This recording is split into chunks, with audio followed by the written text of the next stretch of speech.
On 1 June 2025, Ukraine conducted a series of covert drone attacks deep inside Russia. Known as Operation Spider's Web, the coordinated strikes targeted Russian Air Force aviation assets at 5 air bases across Russia. The attack was planned over 18 months and used drones concealed in and launched from trucks on Russian territory, with the drones remotely launched when the trucks were near air bases. The drones were small quadcopters with a payload of around 3 kilograms or 7 pounds. The focus of the attack was on strategic bombers, but other types of aircraft were also targeted. G'day and salutations. Today's briefing, Russia's bombers. What's left after Ukraine's strike? This briefing will look at Russia's bomber fleet, including types and numbers, and likely losses as a result of Operation Spider's Web. Now that some time has passed, we can get a more accurate assessment of the results of the operation. The mainstay of the Russian strategic bomber force since 1956 is the Tupolev Tu-95 Bear. Out of production for over 30 years, the venerable Bear remains an integral component of Russia's air-launched nuclear triad, but is also heavily used in conventional operations in Ukraine. These were successfully targeted during the operation.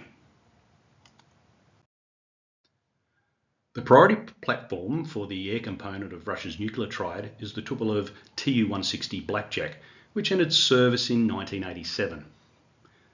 Essentially a Russian B-1 bomber, these are rarely if ever used in the war in Ukraine.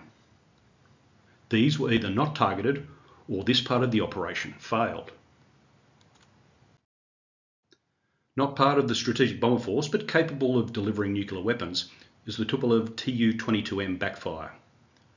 Although an old platform and out of production for over 30 years, they play an important role in the war in Ukraine for Russia. These were successfully targeted during the operation. Also not part of the strategic bomber force, but playing a critical role in the war in Ukraine for Russia, is the Sukhoi Su-34 Fullback. In service for over 10 years, they remain in low-rate production. Again, these were either not targeted or this part of the operation failed. So in terms of numbers, I've largely relied on the International Institute for Strategic Studies Military Balance 2025 for numbers. So these figures are as at the end of 2024. Note the figures for both the Long Range Aviation Command and Aerospace Forces. These include 13 Tu-160s, 58 Tu-95s, 50 Tu-22Ms, and around 120 Su-34s. So from these totals, we can subtract the losses from Operation Spider's Web. Originally, Ukraine claimed around 41 aircraft destroyed.